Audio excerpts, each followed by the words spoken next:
Season's greetings and happy holidays, Porter County. Welcome to yet another edition of the PoCo Wellness Hour right here on WVLP 103.1 FM, your voice for local community radio and your show for health, community connection, and overall well-being.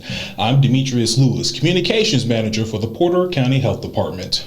Here on the PoCo Wellness Hour, we like to shine a spotlight on the incredible health initiatives that are shaping our community, along with the powerful partnerships that make it all possible. From local organizations working to improve public health to the innovative programs led by the Porter County Health Department, this show is your guide to stay informed, inspired, and engaged on your wellness journey. So sit back, relax, and let's dive into today's conversation about building a healthier Porter County together. Now today we have a couple of special guests joining us. We have Allie Smar and Carrie Higgins from TEPC, Tobacco Education and Prevention Coalition right here in Porter County. Ladies, thank you so much for your time today. Thank you so much. Absolutely. Well, before we dive into the goodness of TEPC and everything that you guys have to offer, let's get a little background on you two. Let's introduce yourselves to the Porter County community, if you don't mind. Let's start with you, Allie. Okay, my name's Allie Smar, and I am the Tobacco-Free Outreach Specialist for the Tobacco Education and Prevention Coalition for Porter County. I've been here for almost a year, just hit 11 months last week. Very excited to be here. Background, I have a master's degree in public health from Purdue University that I got last year. Undergrad degrees in sociology and anthropology, so I'm really focusing on how people work within this thing we call a community and how to make it healthy. Where are you from, Allie? I'm actually from Lake County. I know, boo. Yes. It's still the region, as they call it. It's still the region, right? We are the 219. I think that's still Porter County. But yeah, no, I'm actually from Gary, Indiana. That's where I was born and raised. Awesome. But working in Porter County, it's just like a stone's throw. So just a little shot down 30, or depending on what road you want to take. 130. 30's terrible. Oh, yeah, you're not lying. So I'm from Northeast Indiana, and I can tell you this. Everyone who is from Northwest Indiana, the same things that you guys say about 30 are the same things that we say in Northeast Indiana. You got to watch yourself out there. Carrie, you want to introduce yourself, man? Talk a little bit about your background. Of course, and I will say we have many partnerships with Lake County, the Lake County Coalition, and all kinds of partners in Lake County. But I am Carrie Higgins, and I'm the director of the Tobacco Education and Prevention Coalition for Porter County. We're affiliated with the Valparaiso University College of Nursing and Health Professions, and we serve as the lead agency. So the Valparaiso University is our lead agency for the grant that we have that lets us do all the work that we do. And the grant comes through the Indiana Department of Health's Tobacco Prevention and Cessation Division, and we've had that grant for over 25 years now. Gotcha. So we're really happy to be here because we want your listeners to know about our resources and what we call our quit season. We're right in the middle of quit season, and that spans from the Great American Smokeout in November all the way through March. And so it's great to be able to assist people who choose to quit cigarettes and other nicotine products to give the gift of quitting or to be successful in their New Year's resolutions. And that is coming up. Yep. Those New Year resolutions, that is a big one on everyone's list, the working out and the quitting smoking, right? Absolutely. Let's say a little background about you, Carrie. Where are you from? You from Northwest Indiana? Sure. I originally came from, I hail from a Maryville Pirate, so I grew up in Maryville myself. I'm a Lake County girl.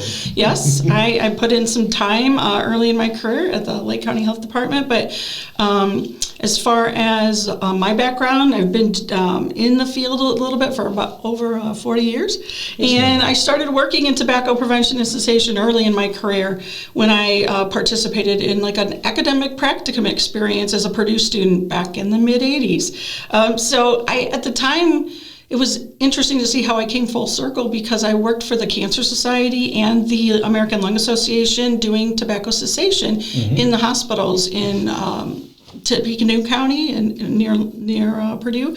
And I completed an internship in working for a plant doing their employee wellness, and they specifically wanted me to help their employees quit smoking so that they could live a healthier lifestyle. So, so I graduated from Purdue with a degree in community health education, and I got my credentials as a certified health education specialist. It's a national certification. Then I went to grad school, did some other jobs, did a little bit of social work and some public health jobs, and I did that work with the health department. I was the wellness director for Valparaiso University a number of years ago. I was a wellness coordinator for Valparaiso Community Schools, and then I became a professor in the communication department for, at the time, it was Purdue North Central. I retired from that in 2020, right after COVID hit, and so then I did some COVID tracking and working and talking to COVID patients and their close contacts for a few months. And then I started this position about 5 years ago with the Tobacco Coalition in Valpo University. So it's been really cool. And I found out about that job through serving on the board of the United Way. And the United Way CEO at the time was on the coalition board. And so she recommended that I take a look at this position, even though I had recently retired. So, so we've come full circle. And then I found Allie, and now we're the dynamic duo of the Tobacco Coalition. So it's a lot of fun. That's a lot. That's a lot of good stuff right there. You touched on this a little bit. Can you maybe talk a little bit about what personally motivated you to want to take up this journey with TEPC? Yeah, absolutely. It's important before I say that to note that smoking kills more Hoosiers than alcohol, AIDS, car crashes, illegal drugs, murders, and suicide combined. And we know that 70% of tobacco users really do want to quit. They want to end their addiction. So that motivates me overall, but what personally motivated me was that I really missed working in public health. I had lots of experience working for and teaching at a university, so the position was a great fit for me because it combined that public health and the academic experience that I had. But a major motivation was that I also had a number of people in my family that who were smokers as I grew up, and as many people out in your audience can relate to. And a number of them, died from cardiac disease, cancer, pulmonary diseases. And I hated the way their homes, their cars, their clothing smelled as a child. I remember not liking that. And I even used to find my own father's cigarettes. He was a smoker back in the day, and he would come home every day from work and have his cigarettes in his suit coat pocket, and I would break them in half and flush them down the toilet. Now, I'm not recommending to children out there to do that, but my father was a very patient man, and he was very kind, and he would not, I never got punished for it. So it actually worked for me, and he got tired of buying cigarettes. It was a very expensive habit when your daughter breaks them every night, and so he quit smoking. But he got his cigarette habit from the Korean War, when the government would send those K rations to the soldiers overseas, and he came back addicted, to nicotine. So he smoked then, but that was around 1953 when they first realized that smoking actually caused these illnesses and death ultimately. And so a lot of people started quitting in masses in the 1950s. But that damage was already done to my father, in fact. And he did go on to live a really long life. But ultimately, that habit did play a role in his demise, and his pulmonary system was compromised, and he couldn't deal with a small respiratory illness right before he passed away. So it did impact him long term. So I want everyone out there to quit, to live a healthier life. I would say that's one heck of a motivation, honestly. Maybe we can talk a little bit about the mission and the vision of TEPC. And, you bring up a really good point, about cigarettes from a long time ago. Even tobacco in general, it's been around since America has been around. So this is something that's gone on hundreds of years, So maybe we can talk a little bit about the mission of TEPC to maybe, rid the community of those tobacco products. Can you talk a little bit about that? Absolutely. We do have a mission, and our mission is to promote tobacco control initiatives to prevent and reduce tobacco through education for the citizens of Porter County. We envision a Porter County where all community members are free of tobacco and secondhand smoke. A lot of our work revolves around secondhand smoke, regardless of where they live, learn, work, and play. Understood. Can you tell us a little bit about why this is important work that you're doing and why it's so important to the Porter County community? Absolutely. So our main goals, actually, obviously we want to be a smoke-free Porter County, but we do have overall goals that stress that importance. And so one is to decrease Porter County youth and young adult tobacco. We want to increase the proportion of Porter County citizens not exposed to secondhand smoke. And we want to just decrease Porter County adult smoking rates overall. So it's very important because tobacco is still the leading preventable cause of death. People can do something about this. They can prevent themselves from getting sick. Smoking and tobacco use leads to many serious diseases, from lung cancer to heart disease, COPD, stroke, and many more. And I know your listeners know much of this information. But beyond smokers themselves, secondhand smoke and even thirdhand smoke and the residue that's produced poses real dangers for harming children, even your pets, for non-smokers that have to inhale these things or be exposed to these things in the home and in the workplace, and employees as well. So, tobacco use in Indiana has dropped in recent years, but what we find is the risks remain, especially with the evolving products that are coming out. People are becoming dependent. It's making it easier for people to become dependent on the products, things like nicotine pouches and vapes and things like that. But it's still, because they can get addicted so much faster to these products because of the nicotine levels, we're finding that it's just harder to reduce that addiction later in life. So by educating young people, we hope to protect them from long-term health and damage and addiction later in life. So we understand that there is the addictive factor with the nicotine when it comes to cigarettes and tobacco products.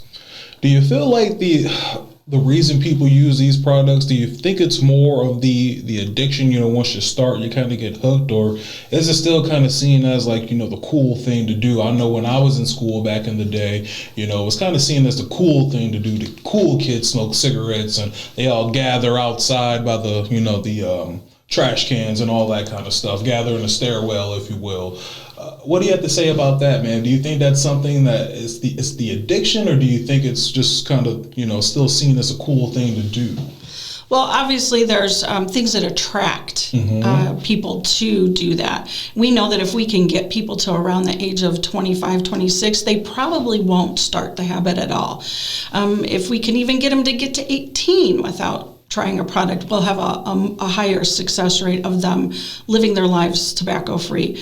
But if they start early, we know that not only will they become addicted, but it can harm their brain development in youth and young adults under the age of 26, because smoking also exacerbates or makes worse those symptoms of behavioral health.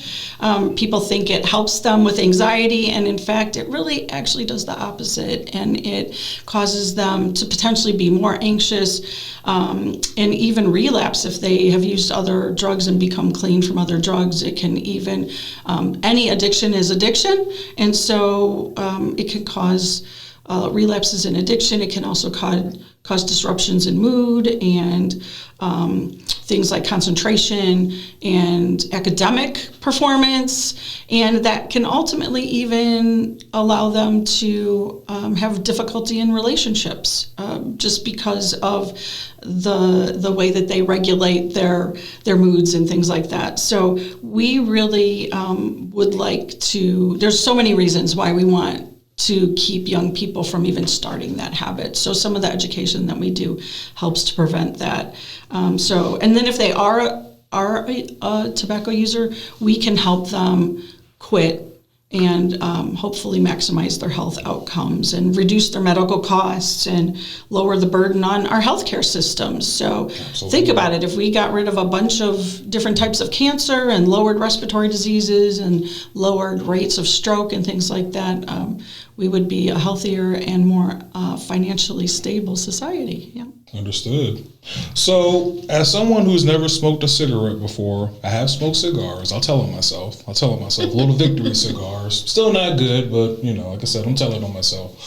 There's a lot of different cigarettes. You have your regular cigarettes, you have lights, Talk a little bit about the difference with those. I mean, is there even really a difference when it comes to like the lights and the regular cigarettes as far as the chemicals and what you're exposing yourself to?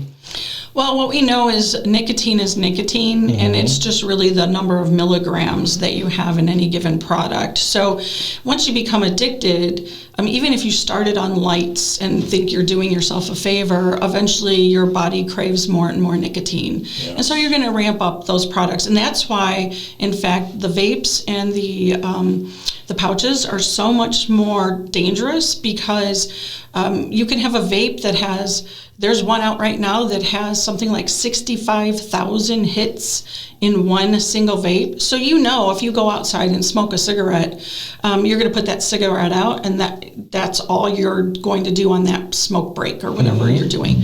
But when people are using the vapes, they're not really tracking so much how much nicotine they're getting, and they can hide it and kind of puff on it all day long, and so those that nicotine level tends to rise, and that's why we're seeing more cases of nicotine poisoning in people. So young teens and folks are being hospitalized because of nicotine poisoning, and you can get there a lot faster with pouches and with vapes. So a term that they used to use when I was younger was gateway products. So this is kind of aligned with that, a gateway product. Yes. Okay. Definitely. Absolutely. Thank you for the education and information on that. Let's move on to our next segment, if you don't mind. We're going to talk a little bit about the programs and services that TEPC offers. So let's talk a little bit about those programs and services that you guys offer to the community. Sure. We have so many things that we do that probably the community is not even aware of, that we're out there working on. So, we offer programs and conferences and educational sessions for the general community, especially those that work with students. And we offer things for middle and high school students, school staff, for parents, and all of those cover the risks of tobacco use. A lot of it focuses on, vaping and e-cigarettes, and the health effects and how to prevent that.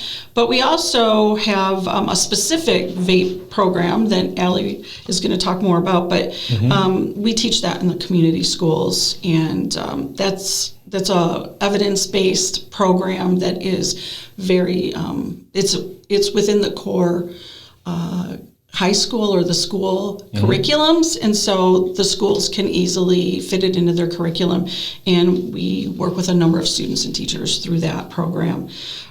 We do outreach to those most impacted by commercial tobacco, so groups that might be disproportionately affected by tobacco use or have harder access to resources. We try extra hard to reach those populations to make sure we can get the resources into their hands, so we spend a lot of time doing that. We support a lot of community efforts to counter commercial tobacco marketing, and the point of sale, we call them point of sale tactics. So your retail stores, how hard are they trying to hit your local youth and to get them to stop in and buy products that they could become addicted to just to profit? So we pay attention to that. We do a survey in the community, and we try to work with our youth to educate them that they're being targeted in those communities, and also the vulnerable populations, how they're being targeted as well. We also work with employers and landlords and community organizations, local government. We work with legislators and local governmental officials to promote policies that reduce tobacco exposure and restrict tobacco access. And for people who want to quit, one of the things that we spend a lot of time on is we try to connect them with evidence-based resources and supports through our promotion of the statewide Indiana Tobacco Quit line. That's 1-800-QUIT-NOW. And they offer free counseling, nicotine replacement therapy, text, emailing-based support, and relapse prevention. And we also can refer and coordinate efforts a lot of times with the American Lung Association, national and statewide resources, and connect them with support networks that we are aware of when they need assistance. It's good stuff. Lots of good stuff there. Let's stay with the kids for a minute. You mentioned the schools. Can we talk a little bit about the outreach efforts for the youth, for middle school, high school? Can you talk a little bit maybe about the trends that you see? And are you guys Is it the goal to get out to every school in Porter County? Can you talk a little bit about those outreach efforts? Yeah, sure. I'll take that one. So I do most of our work in the schools with middle and high school students, and I have to say that just for me, and I think a lot of public health professionals would agree with me, that working with kids in that middle high school age, that really formative age, is one of the best prevention efforts for any public health concern, but especially for tobacco. So currently, our main outreach initiatives for the school is our anti-vaping program, which is called Catch My Breath. It is a national program that is peer-reviewed and evidence-based to show that if this program is implemented properly, about half of students will pick up a vape habit, half less than normally would. I go in and I can teach that to the students. I can also teach it to the teachers to put in their own curriculum, which is really cool because they know their students best, right? But it's also fun for me to get out there and see kind of what the youth of Porter County are thinking when it comes to these trends, these habits, the knowledge that they didn't have before that they come up with by the end. We do final projects, and it's just really great to see how the kids take all of these pieces of learning and transform it into something creative, into something that they'd be proud to share with their class, with their parents. That is really awesome. And we are also doing a new initiative thanks to a partnership and a grant from our Hub Coalition for Porter County, where we are putting quit kits into the schools for, unfortunately, those students who we know are already addicted to nicotine. Oh, what consists of these quit kits? Sorry. Yeah. Okay. So quit kits are something that Carrie and I came up with. Well, we didn't come up with them ourselves. That's been a thing. But for us, we put together all these ideas of what do we think might help middle and high school students with the behavioral components of addiction. Because one part of an addiction to nicotine is that putting something to your mouth. You're smoking a cigarette, you're putting it to your mouth. You're vaping, you're putting it to your mouth, right? Mm-hmm. So what can we do to, when someone gets that behavioral urge to do this addictive component, what can we replace that with? So we put in things like a chapstick to do that instead when you're trying to think about putting a vape to your mouth. Mm-hmm. A rubber band, that's like a classic snap the rubber band on your wrist when you're thinking about something you shouldn't. But we also did things like create a textured fidget sticker that you can just even keep on your person, put on your water bottle, your notebook, and it reminds you to breathe. Because we know breathing is a really great way to lower anxiety, which, nicotine actually increases. And getting rid of an addiction does cause stress and anxiety. So one of those is a great way to get through that. But also resources, right? Because at the end of the day, we know that people need support. Kids need support to get through things like this. So we have our TEPC bookmark that has resources and signs of addiction and also links to Quit Now Indiana. As Carrie mentioned, that's our favorite.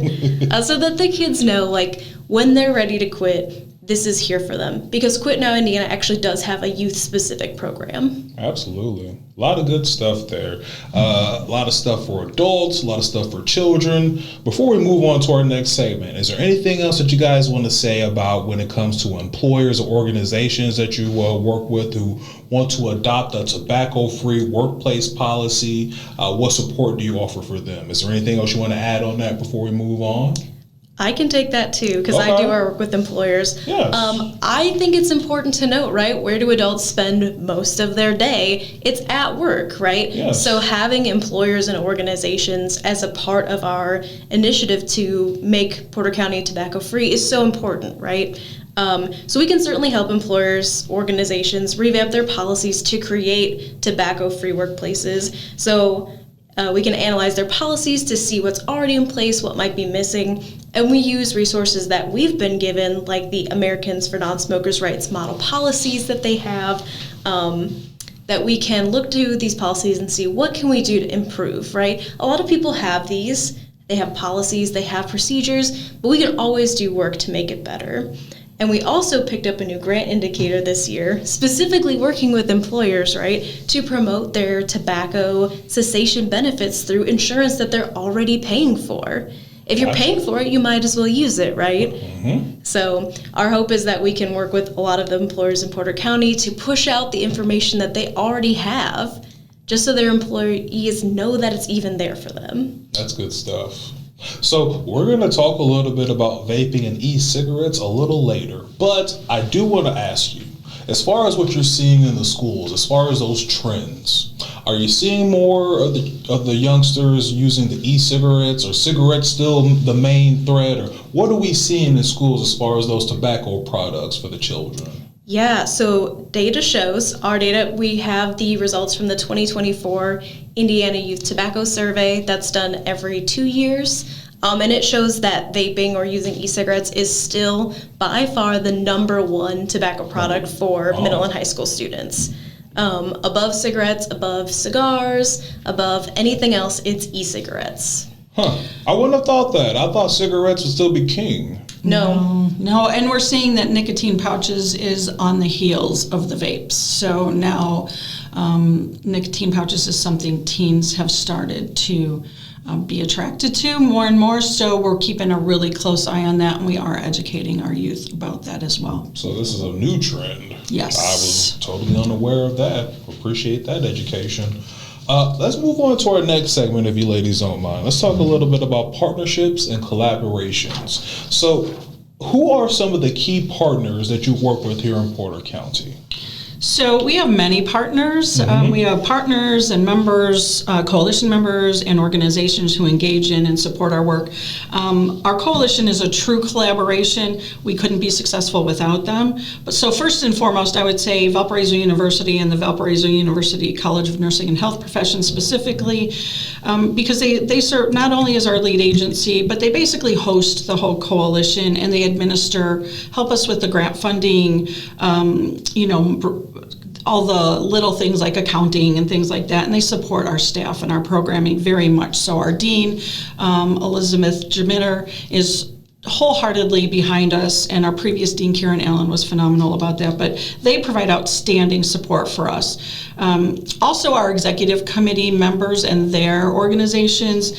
So we have Captain Joe Hall from the Valparaiso University Police Department, Todd Willis from Porter Stark, and we also have Donna Golub, who's the CEO of A Positive Approach to Teen Health, as well as Maddie Doyle, who is affiliated, she's their grant funding officer over at HealthLink here in Valparaiso.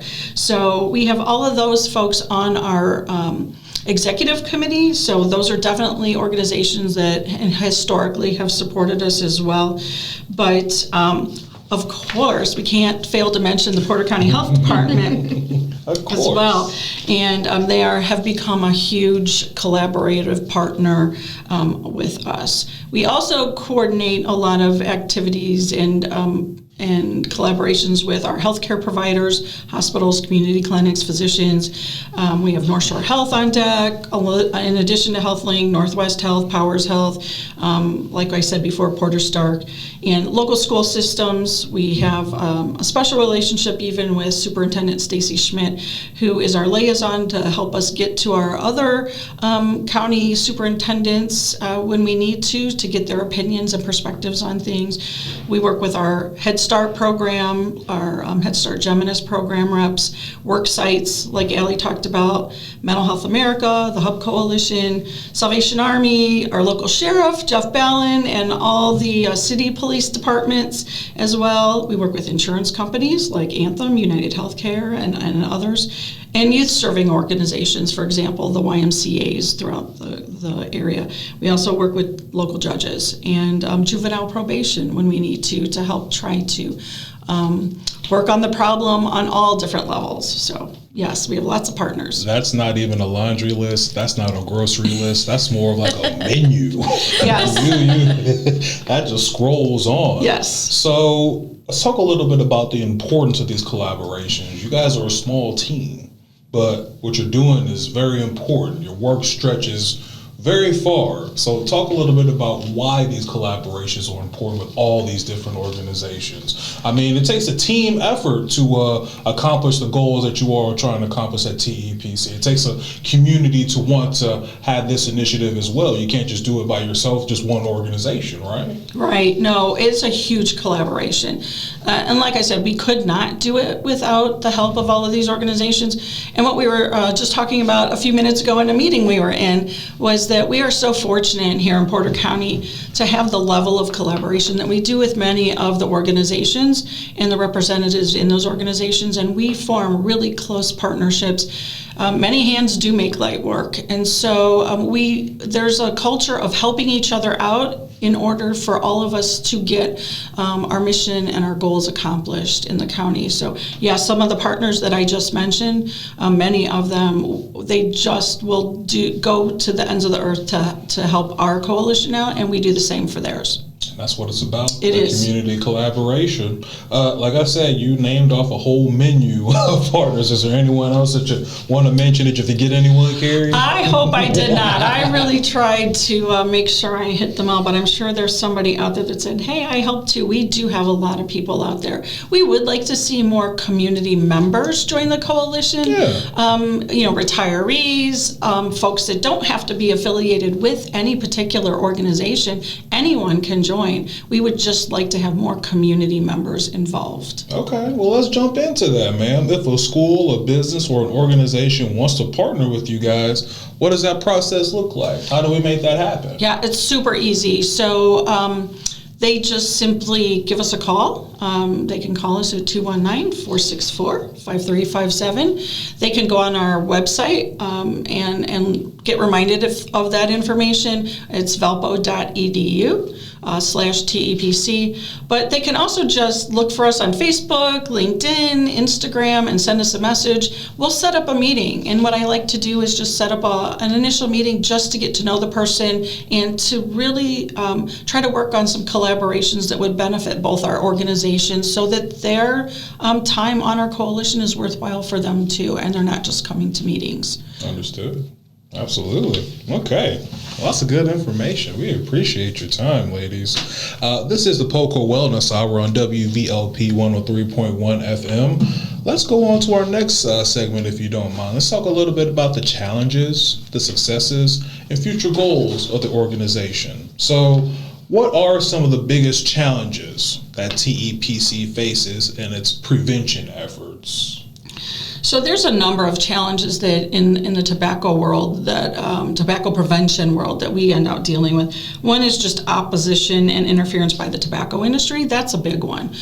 So all throughout the state, colleagues of mine, when we're doing this work, realize that the tobacco industry is really a powerful and very wealthy, and they're a resourceful adversary. So we frequently face aggressive lobbying, legal challenges, and other tactics, all of which can slow down or weaken our goal to develop policies in cities and states and things like that. So this opposition is really can be an issue, because it would seem like legislators would vote in favor of what's best for the health. I mean, that seems like common sense. The health of their constituents, you would think they'd want them to be healthy, but that's not always the case when tobacco lobbyists get involved. They have lots of money to devote to pushing back against those laws that would result in healthier outcomes for Hoosiers, just to line their pockets. Not the legislators, but the tobacco yes, folks. absolutely. Yeah, chronic funding and resource constraints. So our coalitions depend on consistent funding,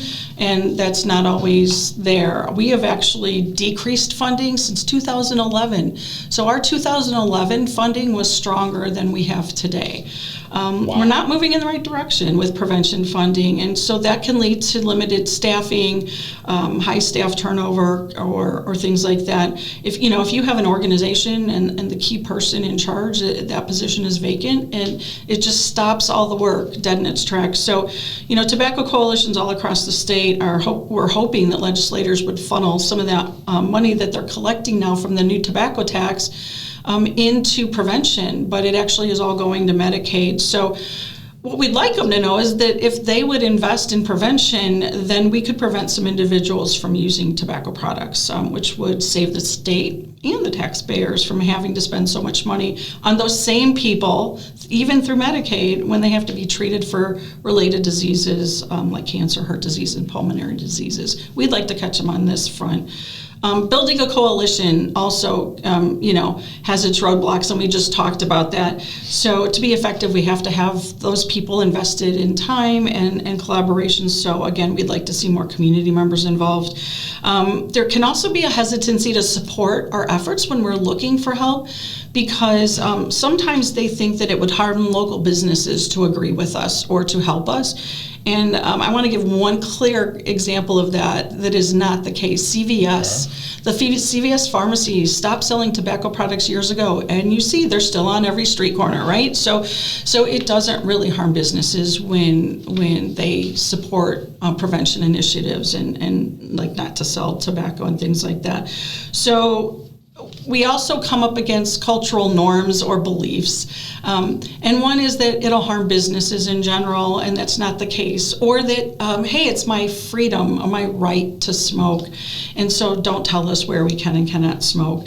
And so we occasionally will get that argument from people, but I want to challenge those people to think, would they also not like the health department to have ordinances and rules to check out their restaurants where they eat every day? Mm-hmm. Without food safety precautions, we would be getting sick a lot more often after eating out. So we're looking at this the same way. We're trying to implement things policies in the community that would actually protect people from, secondhand smoke.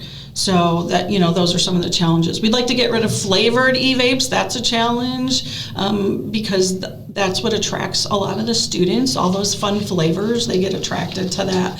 And so we're trying to help get rid of some of those. Mm-hmm. So yeah, there's a lot that goes on into what we do that people don't always see behind the scenes. And so some of the work that we do really, without the collaborations, we couldn't get it done. But we have some great legislators even in the area who work with us and have tried to get us increased funding. So we're very thankful that Porter County has some great resources and people to help us out.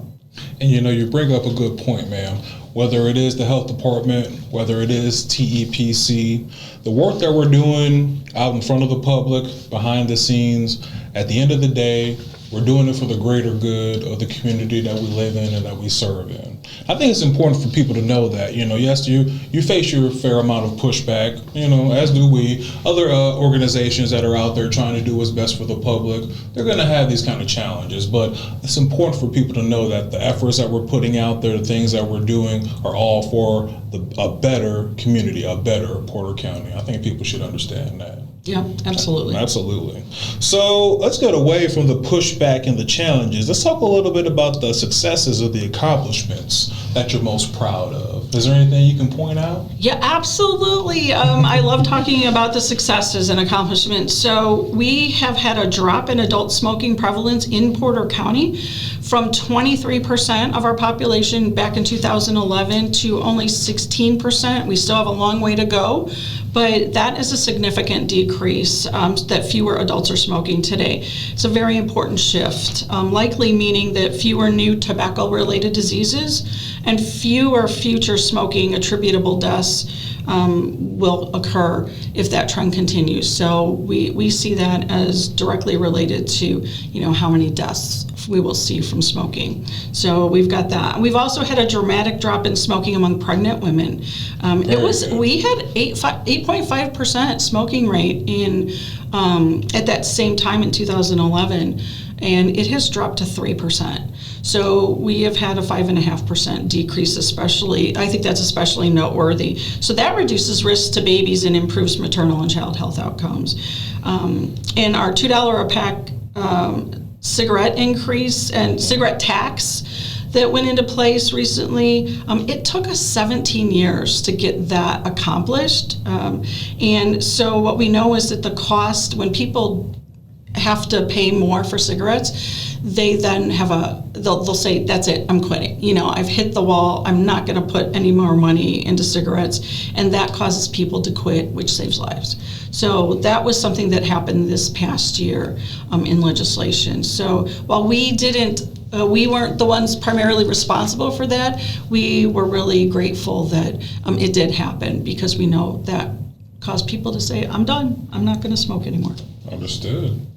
So let's talk a little bit about what goals or initiatives are you hoping to focus on in the coming years, or at least this next year in 2026? Sure. In the next few weeks. Yeah, and because we're grant funded, our current goals do align with the Indiana statewide strategic priorities of preventing youth tobacco initiation. We also try to reduce adult and youth tobacco use, protect people from secondhand smoke, and maintain a strong coalition to support that work. And these goals are advanced through education, coalition building, policy, advocacy, and we want to give people that access to cessation services. So one of our goals is to strengthen our coalition to engage more community members. We want to protect people from secondhand smoke, like I said. So advancing smoke-free air ordinances is what we'll be working on. We are focusing on the city of Portage for this grant cycle, and we would love to see them have a stronger smoke-free air law. Especially, doesn't mean the people of Portage couldn't smoke. It means that in public spaces, your parks, your beaches, and things like that, and in all workplaces, including bars and clubs. So that's really the hard part. But we'd like to see those protection policies put into place.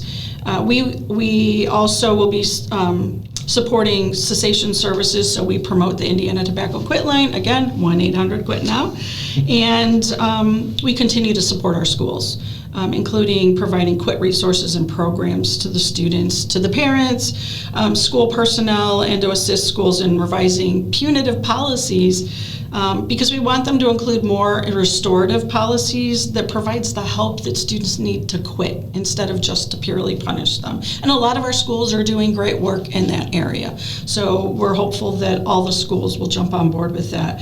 We also started a new task force recently at Valpo University to update our current smoke-free policy. So we'll be working on that, and we will be providing programs and resources for all the students and our employees as well. And we want to do that to serve as the role model in the county for other workplaces, so that we can encourage them to promote those existing cessation benefits and their existing benefits that they have already in place in their health insurance benefits, but also then to help us promote the Quit Now Indiana resources to help employees accomplish those things. So we do have one event coming up specifically, and that's for professionals and parents. And that's on April 28th. If anyone's interested, it's free to attend, and it'll be held at the Valpo University Hour-Union. We're going to offer 2 3-hour sessions during the day for law enforcement officers, social workers, school administrators, educators, and any personnel who support youth in general. And we're bringing in Officer Jermaine Galloway. He is known as the tall cop. And he is tall. Check out our Facebook page to see the difference between the tall cop and 2 short women. Yes. And he's going to do a community assessment here in Porter County the day before his presentation. So if you come to the presentations, you're going to learn a little bit more about what is going on right here in Porter County.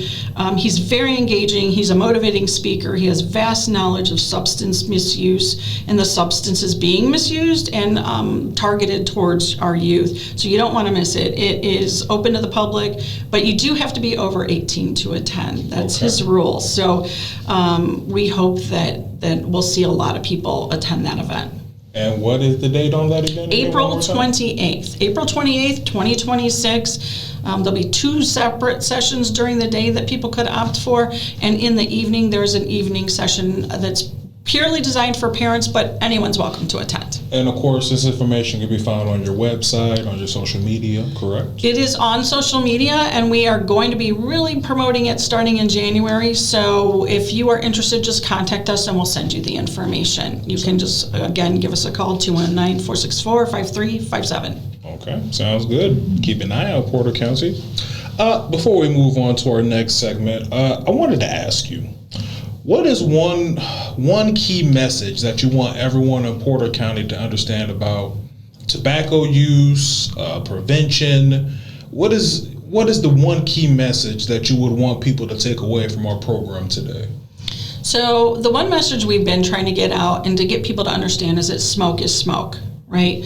So all forms of smoke are hazardous to your health. It doesn't matter if it's cigarettes, vapes, marijuana, cigars, hookah, whatever the case may be, smoke is harmful. So that's one of our key messages to community members, because sometimes people can justify, one thing, oh, well, it's not as bad as cigarettes, or it's not as bad as, cigars. So that's one way we look at it. Over the number of years, Porter County, what we've seen in our efforts through TPC and related public health initiatives, we are making a difference. We're seeing that we're making a difference, and there's fewer adults smoking, fewer pregnant women smoking, and that's leading to better health outcomes. But that message of smoke is smoke, if we could just get people to understand that, then we know that they would hopefully put those products down. Understood. Smoke is smoke. And you kind of bring up a good point, kind of like we talked about earlier, and it's going to lead into our next segment with the way the vaping and the e-cigarettes are kind of, advertised. They're kind of put out there as a safer alternative to cigarettes, and that's just not the case. So right. Let's kind of jump into that if you don't mind. Let's talk a little bit about teen vaping and e-cigarettes. Let's talk about what changes have you observed recently with the vaping or e-cigarette trend, the use amongst teens here in Porter County schools? Yeah, so like I said earlier, unfortunately, right, e-cigarettes are still the number one product among our youth. That's just how it is. And a lot of it is because of these, fun flavors that you can get in a vape or an e-cigarette that you can't get in a regular cigarette. Regular cigarettes taste like yuck, yeah. Right? They're terrible. But, an e-cigarette can taste like anything you want it to at this point. So it's a real challenge to combat that, because, kids don't quite understand that just because something tastes good doesn't mean it's not healthy. Understood. And like we said, it's being kind of passed off as a safer alternative, and that's just not the case. So can we talk a little bit about, do you have any data or any anecdotal evidence that kind of shows a rise or fall in teen vaping locally here in Porter County? So most of our data is actually at the state level, because the state as a whole does the Indiana Youth Tobacco Survey. What I can say is that we have seen a slight decrease in high school students who are vaping, which is great. That's a win. Unfortunately, middle school students have stayed about the same. I think that Indiana is pretty much in line with the nation of about 8% of high schoolers who report vaping and about 3% of middle schoolers, which seems like a low number, but any number above 0 is a problem when this is so hazardous. Absolutely. And we know that data that's collected that gives us those numbers through the Youth Tobacco Survey, those are self-reported. Right. And so we know that also students can be suspicious that the responses they're giving are not anonymous, and they are truly anonymous. So they tend to underreport their usage, or they're not always that truthful on them. So we know that that's the tip of the iceberg. When you ask students what the percentage is of their fellow peers that are using those products, and vaping especially, you get way higher numbers, way higher numbers. Yeah. One of my questions in our anti-vaping program is, asking the students what percent of people in their age group do they think are vaping? And I hardly ever get anything under 75%. Now, the numbers we have based on, the self-reported data are super low. But, anecdotally, that may not be exactly what's happening. And even more concerning as a trend that we learned from our last youth tobacco survey is that kids who are vaping more frequently, and they're starting younger. So a lot of kids are reporting that they are first vaping before the age of 15. So before they're even getting into high school. Yeah, that is pretty concerning. So would you say that's probably one of the main concerns that the organization has? Because this is there could be long-term health consequences for something like this. Yeah, youth substance use at all is a huge problem just in general, but for us, youth vaping leads to youth smoking, leads to adult smoking, because what we know is that youth who try e-cigarettes are 3 times more likely to smoke regular cigarettes anyway, because at some point, nicotine is nicotine, and you'll get it where you can. And vaping has so many identified health consequences, both short-term and long-term. Understood.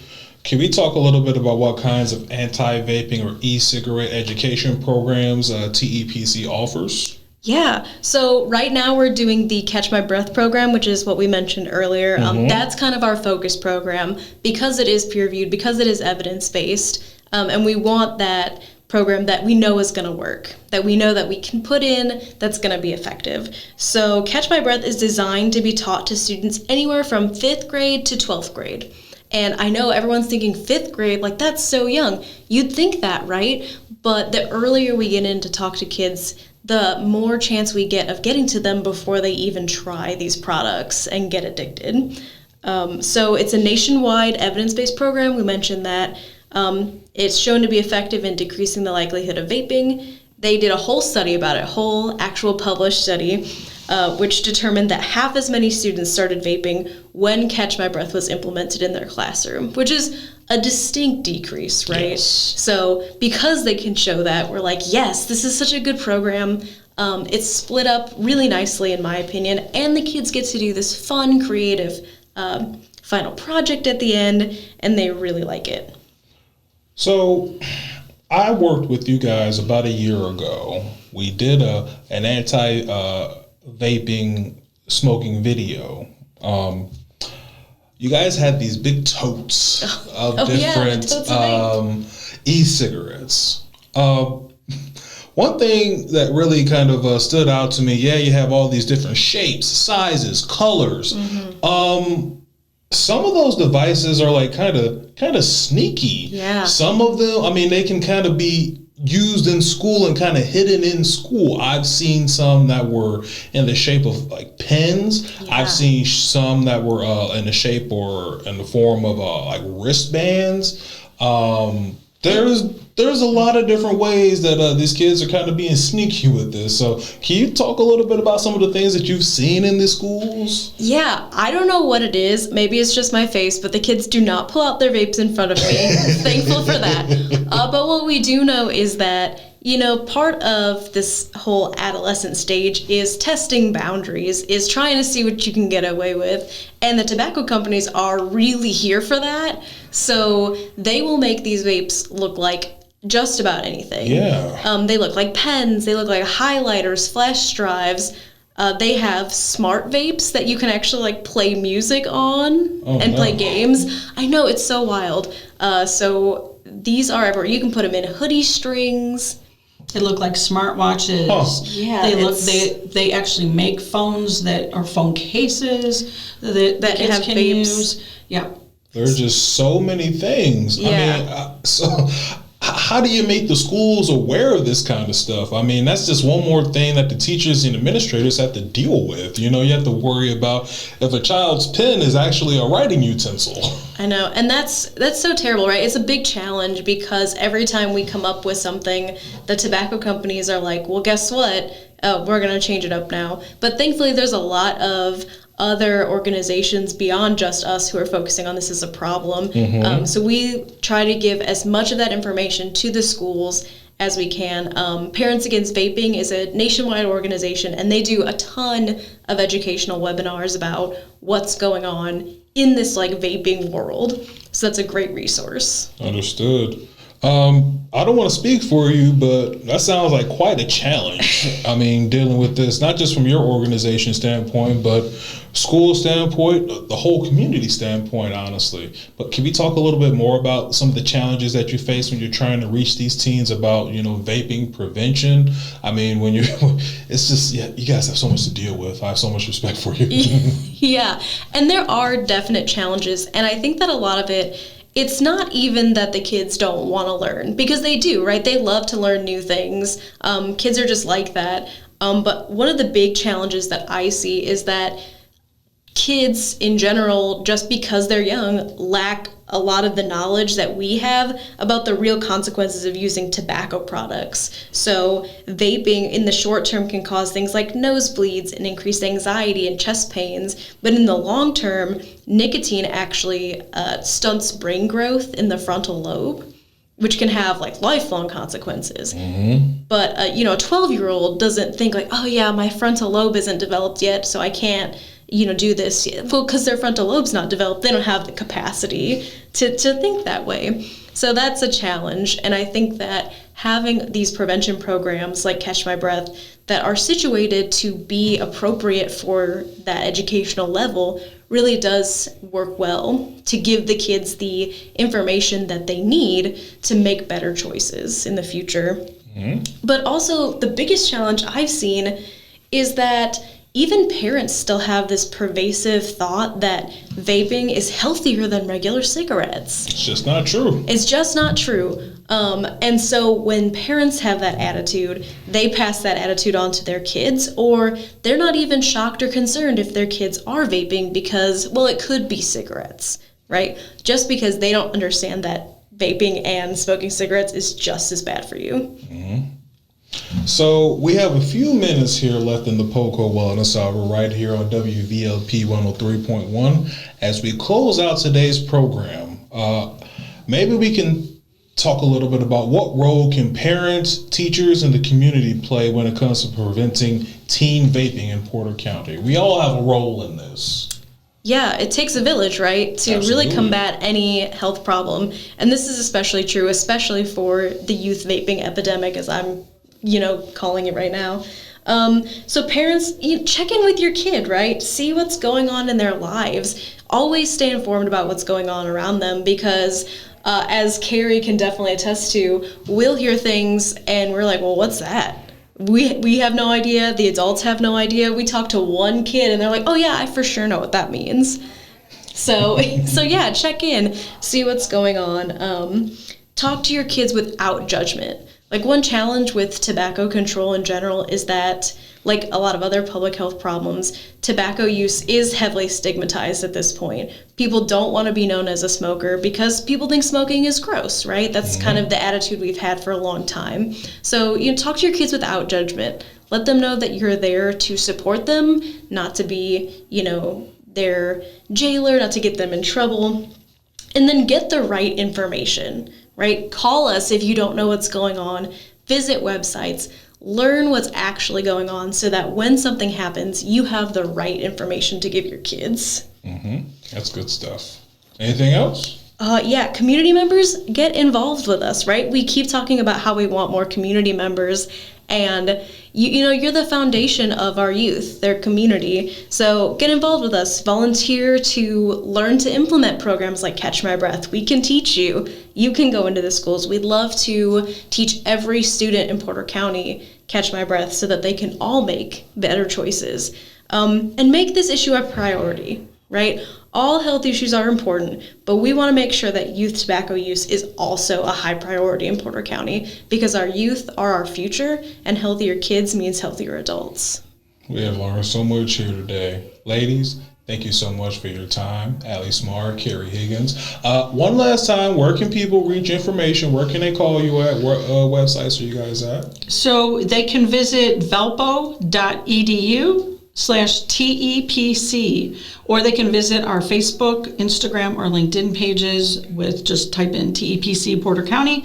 And you could also just call us directly at 219-464-5357. We would love to hear from you. That is good stuff. Ladies, thank you so much for your time today here on the PoCo Wellness Hour. Thanks, Demetrius. Ladies and gentlemen, we appreciate you tuning in, and we hope that you learned something from today's conversation. Remember, a healthier community starts with each and every one of us. For more information on these events, programs, and initiatives as we discussed, you can visit those websites, and you can also take a gander on our websites as well. You can go to the Porter County government website, portercounty.in.gov. You can go straight to our health department website at in.gov/local health/Porter County, or you can find us on social media, x.com/Porter County _Porter. You can find us on Facebook, facebook.com/Porter County Health DEPT, or you can find us on Instagram at Porter_County HD. This is Demetrius Lewis, Communications Manager for the Porter County Health Department, signing off. Thank you for tuning in to the PoCo Wellness Hour right here on WVLP 103.1 FM. This is your show for health, community connection, and overall well-being. Have a safe and healthy week, Porter County. Peace.